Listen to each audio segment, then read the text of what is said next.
Assalamualaikum warahmatullahi wabarakatuh. Assalatu wassalamu alaika ya sayyidi ya Rasulullah khutbatikal lati adrikna La ilaha illallah Muhammadur Rasulullah sallallahu alaihi wasallam. Hadirin yang dimuliakan Allah Subhanahu wa taala. Kali ini kita akan membahas tentang perkara-perkara tentang menyaksikan atau musyahadah kepada Nur Muhammad Rasulullah sallallahu alaihi wasallam, agar kita itu nanti diberi kefanaan oleh Allah Subhanahu wa taala, lebur dalam Nur Muhammad Rasulullah. Nah, sebelum kita ke situ, hadirin semulakan, kita perbaiki dulu niat kita lagi. Kita luruskan lagi niat kita ini secara syariat. Kalau secara hakikat, taulah yang berniat siapa, hakikatnya Rasulullah. Jadi kita luruskan lagi, kita itu belajar ataupun bertarekat ataupun bermakrifat, belajar makrifat, ilmu makrifat, belajar ilmu akidah, tauhid, hakikat, tasawuf dan segala-galanya itu bukan ujung-ujungnya untuk kesaktian, bukan ujung-ujungnya kita menjadi hebat, bukan ujung-ujungnya kita semakin dapat keuntungan, bukan ujung-ujungnya semakin kita mendapatkan banyak sesuatu atau Allah Subhanahu wa taala mentajallikan semua sesuatunya, semua kemuliaannya, semua kebesarannya kepada kita. Bukan itu tujuannya. Justru semakin kita berkhalwat, semakin kita berzikrullah, semakin kita bermujahadah, semakin kita berriyadhah, maka semakin banyak pula yang hilang dari diri kita, yang hilang daripada sifat-sifat kebinatangan kita, sifat-sifat tumbuhan, sifat-sifat kemanusiaan kita, sifat-sifat iblis dalam kita. Jadi semuanya perlahan-perlahan dikikis, perlahan habis. Namun semuanya perlu kita ketahui bahwa kosongnya atau habisnya bukan di mulut, bukan kita teriak sana sini atau bicara sana sini mengatakan saya itu bodoh, saya itu orang paling hina di muka bumi. Bukan itu yang dimaksud. Rasanya sudah leburkah? Kalau sudah lebur, kalau betul-betul sudah melebur kepada Nur Muhammad Rasulullah, hakikat Muhammad, maka dia akan dari segi hatinya, kolbunya, pikiran, perasaannya tidak ada yang dilihat, disaksikan selain daripada Nur Muhammad. Ini dalam pandangan batin. Jadi ketika ada apa yang dilihatnya Nur Muhammad Rasulullah, gerak dan diamnya alam semesta Nur Muhammad Rasulullah, lahir dan batin Nur Muhammad Rasulullah, musyahadah dari situ kepada dirinya Nur Muhammad Rasulullah. Sudah hancur alam semesta, dia sudah memandang Nur Muhammad Rasulullah. Jadi dalam pandangan hakikatnya, dia ridha dengan kudrah iradah Allah, qada dan qadar Allah. Bukan berarti kita memandang seperti ini yang di dalam syuhudnya seperti itu, kemudian kita rela dengan kemaksiatan kita, rela dengan kemaksiatan. Bukan. Makanya Tuan Tasalamaka Syekh Yusuf Al-Makassari mengatakan jangan seperti golongan al-ihabah. Al-ihabah ini dia menghilangkan semuanya, menghilangkan syariat, menghilangkan semua dosa. Jadi tidak ada lagi dosa di antara dia dengan Allah. Tidak ada lagi agama, tidak ada lagi kesucian, tidak ada lagi apa. Pokoknya semua itu, apapun yang dilakukan itu semua halal. Karena dia sudah melebur, dia sudah menyatu katanya dengan Allah, melebur, kemudian tidak ada lagi apa-apa. Nah, itu kaum al-ihabah. Di situ abad lampau itu sudah datang. Ya silakan saja kalau mau masuk di situ, itu juga enak. Menurut hawa nafsu, ya, si jiwa pikiran perasaan itu menurutnya enak. Karena halal semuanya. Makan apapun halal. Anjing babi halal, makan manusia halal. Semuanya dihalalkan. Karena dia sudah di surga. Padahal orang itu hakikat-hakikatnya dia di surga, pasti dia betul-betul tidak berak lagi, tidak kencing lagi. Ini masih kencing. Artinya surga yang dimaksud di sini, surga dunia itu adalah ma'rifatullah. Bukan setelah itu kita bebas hukum, tidak. Punya jasad, punya akal. Kecuali ini ditarik, ini tidak jadi masalah. Tapi kalau ini belum ditarik, masih mikir makan, minum, ada ketakutan dan sebagainya, masih pergi-pergi, penyaksiannya masih keluar-keluar terus, tidak bisa bebas hukum. Tidak akan bisa. Makanya pemerintah tahu, hukum adat, budaya, semuanya tahu bahwa orang yang begini tidak kena hukum. Semua tahu, di mana-mana, di luar negeri kah, di mana-mana itu orang begini tidak kena hukum.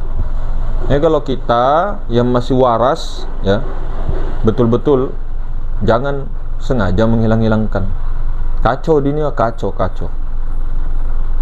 Nah, jadi ridho dengan qadha dan qadar Allah, bukan ridho dengan kemaksiatannya, keburukannya yang di syariat. Namun kita pandang hakikat, pandang ke dalam ma'rifatnya, musyahadahnya, kefanaannya, tidak ada baik buruk. Ini di dalam. Tapi ketika berbicara keluar, ada. Karena Syekh Yusuf Al-Makassari, Tuan Tasalamaka, mengatakan kalau yang di dalam itu tidak ada baik atau buruk, semuanya baik menurut Allah. Semua ada hikmahnya. Meskipun kacamata syariat selalu mengatakan buruk, baik, kan Allah Ta'ala juga yang bikin aturan itu.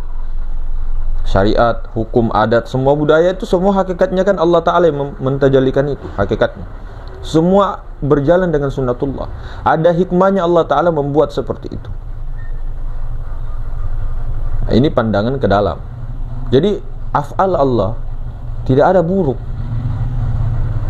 Jangan katakan af'al Allah itu buruk. Tidak ada buruk. Itu bagi orang ahlul yang di dalam, ahlul hakikat.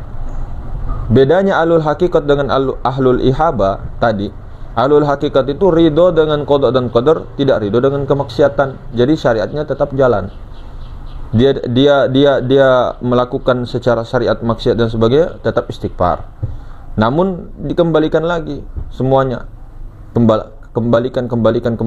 Tetap mengaku salah, mencaci maki dirinya dan sebagainya, tetap. Namun dalam pandangan hakikat tidak ada selain Allah. Af'al Allah, semuanya gerak dan diam af'al Allah. Namun ini di dalam, tidak bisa dikeluarkan. Kapan-kapan ini dikeluar, rahasia ini keluar, kita salah. Kecuali untuk belajar. Jadi tidak perlu disebut-sebut lagi kalau sudah tahu hukumnya di rahasia, diam. Kecuali untuk disampaikan. Nah, karena guru-guru kita beda-beda macam ya. Ada guru-guru itu mengatakan kamu diam, jangan disampaikan. Kalau saya selama perjalanan, termasuk Puang, kakek, berguru sama beliau, kemudian berguru di Al-Fatah Temboro, berguru di mana-mana, saya punya guru tidak pernah mengatakan sembunyi. Tidak. Beliau selalu bilang sampaikan. Apapun yang kamu tahu, satu anu pun sampaikan. Yang penting jangan kamu sampaikan pengalaman rasa yang orang itu tidak bisa menerima. Itu saja. Jadi yang dirahasiakan itu rasa pengalamannya supaya tidak menjadi fitnah. Itu tidak perlu disampaikan di umum, disembunyi saja, diam-diam saja. Jadi tujuan kita kembali lagi untuk tidak dapat apa-apa, bukan menjadi siapa-siapa, bukan mendapatkan derajat yang paling tinggi, tidak. Jadi puncak ataupun ilmu paling tertinggi itu adalah diam sediam-diamnya yang di dalam, yang diam. Pikiran, perasaan lebur kepada yang diam itu. Kalau ini masih ke sana, ini masih ke sini. Kalau ya bukan berarti kita amar ma'ruf nahi munkar tidak jalan lagi, enggak. Di syariat oh begini, oh ini salah, sudah hukum selesai. Enggak lagi dibicarakan terus menerus keburukan terus dibicarakan. Itu nafsu, terus begitu. Satu kali saja, oh iya, oh ini salah, ini di syariatnya salah. Udah, jangan menghakimi. Pikiran perasaan ini dua jalur yang akan membuat kita itu sangat-sangat merasa ketinggian tanpa kita sadari. Dua jalur ini. Nanti keluar di sini mulut. Itu yang membuat paling bahaya, lidah, mulut. Itu yang biasa keramat sekali di situ. Keramat dari sini keluar, terpantul ke sini, berbahaya. Ilmu yang paling tertinggi, kasyaf yang paling tertinggi adalah melihat aib sendiri. Kanan kiri, depan belakang kita. Sampai kapan apa-apa semua protes. Apa tidak rela, apa tidak sabar, apa ini kok begini, kok begitu, kok begini, begitu. Ini yang perlu kita tekankan lagi, leburkan lagi, musyadahkan. Yang di dalam loh. Oh tapi ini kan di mulut saja, di mulut. Di mulut kalau terulang-ulang itulah hatimu yang di dalam. Itulah hati kita yang di dalam, hati yang terdalam, pikiran, perasaan itulah timbul. Sehingga ulang-ulang setiap hari begitu terus. Jadi ilmu paling tertinggi itu adalah melihat aib sendiri. Maka pernah suatu ketika guru kita Allah yarham Syekh Ubadillah Ahror, beliau di Pondok Pesantren Al-Fatah Temboro Magetan Jawa Timur, beliau Karguzari, beliau bayan, beliau ceramah ya, beliau pernah menjelaskan suatu kisah bagaimana Nabi Musa alaihissalam di masa lampau itu hampir-hampir dicabut titel kenabiannya. Ini cerita ya, ini syariat. Jadi sebagai bahan pelajaran. Kenapa? Waktu Allah Subhanahu wa taala memerintahkan Nabi Musa untuk mencari makhluk yang paling hina daripada Nabi Musa. Nabi Musa mencari orang-orang, ada pengemis sana ada dan sebagainya, melihat semua, hampir saja mengambil orang yang paling hina menurut Nabi Musa, tidak jadi. Kemudian beliau mengambil anjing yang cacat, kemudian anjingnya itu paling kotor dan dekil lah kalau bahasa kita. Diambil, pas pertengah jalan merasa menyesal Nabi Musa. Beliau merasa menyesal, bertobat dan melepaskan anjing itu. Kemudian menghadap kepada Allah. Di situ mengatakan, wahai kalamullah kan, Nabi Musa, wahai Nabi Musa, kenapa engkau melepaskan anjing itu? Bilang, saya tidak tega ya Allah. Saya tadi ingin ada rasa sedikit bahwa saya ini lebih mulia daripada anjing. Ternyata pada saat di pertengahan jalan, nurani saya itu menolak. Langsung saya minta ampun kepadamu ya Allah. Nah di situ Allah Subhanahu wa taala mengatakan, menjawab, seandainya engkau bawa itu anjing pergi menghadapku wahai Nabi Musa, ku copot titel kenabianmu. Nah, itu anjing semuliakan. Bagaimana yang orang yang sudah belajar ilmu ma'rifat, sudah tahu tauhidul af'al, sudah tahu amal ma'rifat, tahu hakikat Muhammad, tidak lagi belajar syariat itu melakukan syariat itu hanya kulit saja, tidak, tapi batinnya itu sudah tembus amal ma'rifat. Jadi amal ma'rifat itu bukan hanya dimusyahadahkan terus paham, tidak, tapi dipraktekkan.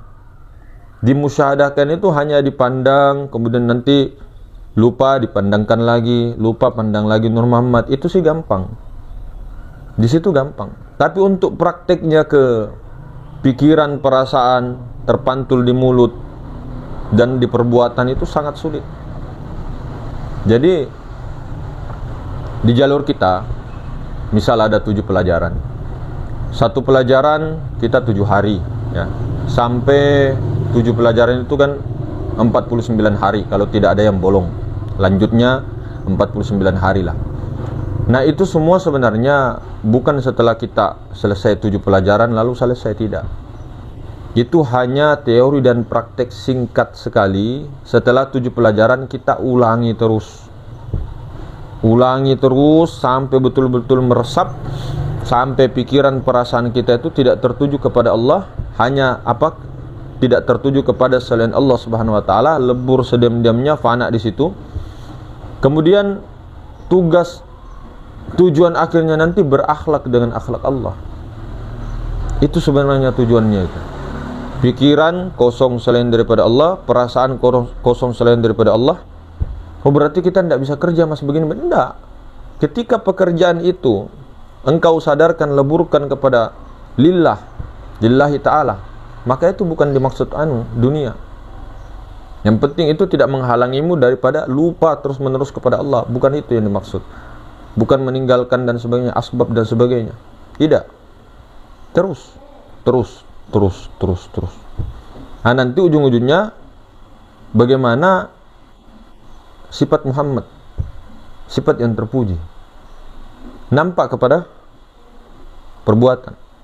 Itu makanya kata pepatah orang dulu ya, ada nagau, taruh gau, simpan cerita, simpan tingkah. Ada nagau, perkataan disertai dengan perbuatan. Jadi ketika perkataan begitu, ya perbuatan begitu.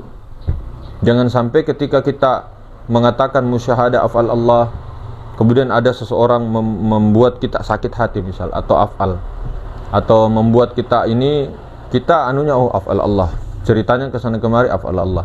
Tapi ketika orang itu datang lagi mau baik betul-betul, mau berubah betul-betul, ternyata kita sudah terlanjur benci, terlanjur ini melihatnya dengan mata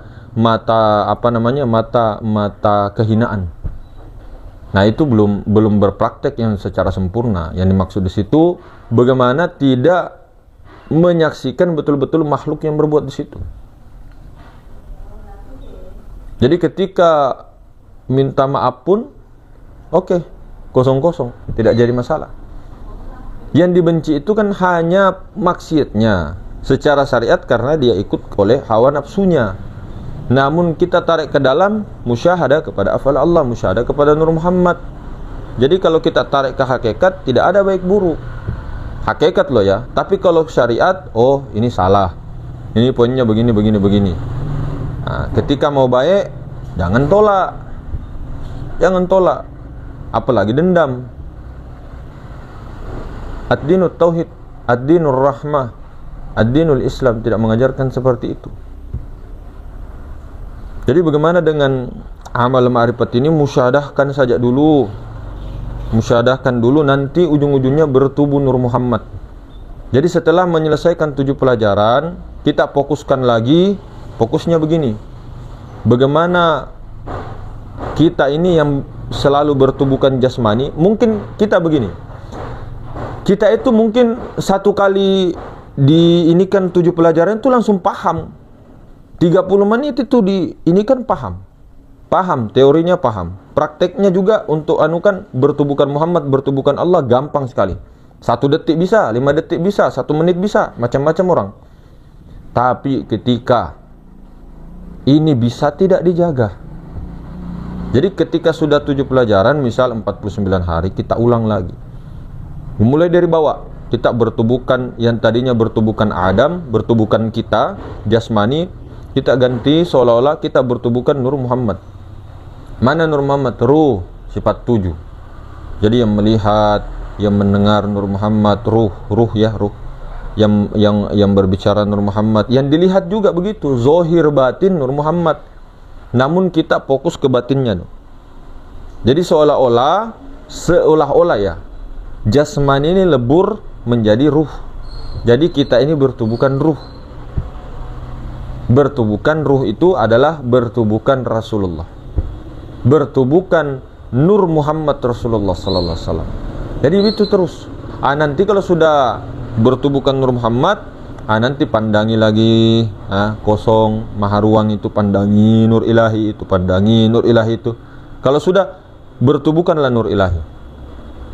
Sudah bertubuhkan Nur Ilahi, mau lagi ke atas tidak bisa. Tapi diam saja, diam. Yakini Nur Ilahi itu esa dengan Allah Ta'ala yang sebenarnya, kun hizat.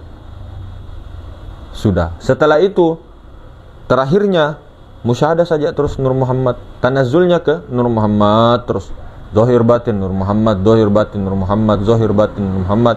Sehingga sambil sholat, sambil zikir, sambil istighosah, sambil sholawat, sambil berjalan, sambil bekerja, semua begitu. Amal ma'rifat sampai betul-betul hilang pikiran, perasaan tiada lain selain daripada Allah Ta'ala. Baru nanti akan terganti dengan sifat-sifat terpuji, bukan sifat-sifat iblis. Memang kita tarik ke ma'rifat itu semua sifat dua saja. Dari 100 Asmaul Husna, 300 Asmaul Husna, semua nama-nama baik Allah Ta'ala, 3000 bahkan itu, semua terkumpul dua saja, Jalal, Jamal. Sifat keagungannya, sifat kebesarannya dengan sifat keindahannya. Itu sifat dua itu.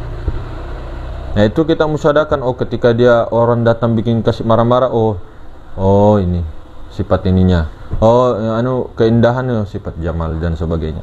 Jadi betul-betul ke diri juga. Tapi puncak paling bagusnya ilmu itu, kekuatan itu, kita itu mampu melihat aib sendiri daripada melihat orang lain. Dosa yang paling besar di muka bumi ini adalah merasa paling benar. Kemudian dosa yang paling besar itu ada wujud kita. Jadi ada suatu ketika juga kita kadang tidak sadar mengatakan dunia ini sudah rusak semuanya, ini rusak. Padahal apa kata ulama? Orang itu yang paling rusak. Artinya kita ini yang paling rusak, tapi kita itu tidak sadar diri begitu. Jadi ketika kita membicarakan tentang umat lalu kita berdiam saja, apa gunanya begitu? Mana jiwa mujahidnya? Jadi kalau kita tidak mampu ini dan sebagainya, hanya bisa komentari afal Allah dan sebagainya, terus kita melupakan diri kita, nah itu yang berbahaya lagi. Jadi kita sadar diri, islah diri, perbaiki diri, pelan-pelan, banyak-banyak istighfar, banyak-banyak salawat. Jangan ngurusi orang, kita urusi diri kita. Kalau memang mau berdiam, kita ini saja belum beres, masih ke sana ke kanan kiri. Pakai kacamata kuda kita, lurus. Selalu yang di dalam ini selalu amal ma'rifat, musyahadahnya mana. Jangan teori terus, praktek musyahadah juga hilang-hilang. Jadi kita latih terus. Jangan juga kita merasa paling bangga menghilangkan syariat, sudah merasa paling tinggi ma'rifat dan sebagainya. Tidak ada. Itu semua akan dibuang semua, akan dihabiskan semua, akan dileburkan semua. Yang penting banyak saja amal ma'rifat. Kesaktian, kelebihan kita tuh tidak usah dicerita. Gigit. Kalau mau latihannya tuh gigit kunci motor tuh digigit. Latihan menggigit situ 24 jam supaya ndak keluar. Jangan keluar. Pengalaman ataupun apa semuanya itu yang menurut kita kelebihan, orang-orang juga apa, semua hilangkan. Jadi kita ini betul-betul tujuannya tidak menjadi apa-apa, bukan siapa-siapa, dan kita ini tidak meminta derajat apa-apa. Kita ini adalah manusia paling hina di mata semuanya. Jadi orang lain lebih bagus daripada saya. Bukan kita ini merasa paling bagus, orang lain jelek semua di mata kita. Jadi apa-apa dilihat itu protes, apa-apa protes. Jauh dari praktek. Nah, jadi bagaimana? Kita ulangi lagi. Kita setelah 7 pelajaran 49 hari kita ulang-ulang, jangan merasa puas. Itu teori yang sangat sedikit. Teori 7, kemudian prakteknya pun kita hanya dengan waktu singkat, itu bukan berarti lulus. Kita ini kan latih terus sampai sifat-sifat mazmumah itu hilang. Sifat-sifat binatang, sifat-sifat iri, dengki, hasad, riya, sum'ah, merasa hebat, merasa wali, merasa ini dan sebagainya, hilangkan semua, kosong. Nah, dengan kekosongan itu Allah isi dengan sifat-sifat terpuji. Pikirannya tidak ada lain selain daripada Allah, perasaannya tidak ada lain ma fi qalbi ghairullah, semuanya.